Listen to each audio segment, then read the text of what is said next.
All the tribes of Israel came to David at Hebron and said, "We are your own flesh and blood. In the past, while Saul was king over us, you were the one who led Israel on their military campaigns. And the Lord said to you, 'You will shepherd my people Israel, and you will become their ruler.'" When all the elders of Israel had come to King David at Hebron, the king made a covenant with them at Hebron before the Lord, and they anointed David king over Israel. David was 30 years old when he became king, and he reigned 40 years.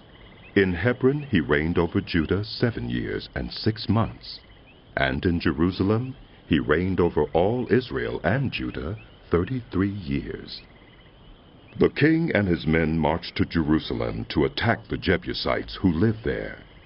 The Jebusites said to David, "You will not get in here. Even the blind and the lame can ward you off." They thought, "David cannot get in here."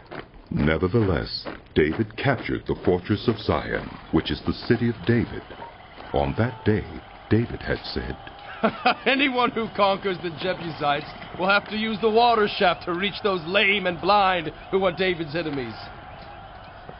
That is why they say, "The blind and lame will not enter the palace." David then took up residence in the fortress and called it the City of David. He built up the area around it, from the terraces inward, and he became more and more powerful because the Lord God Almighty was with him. Now Hiram, king of Tyre, sent envoys to David, along with cedar logs and carpenters and stonemasons, and they built a palace for David.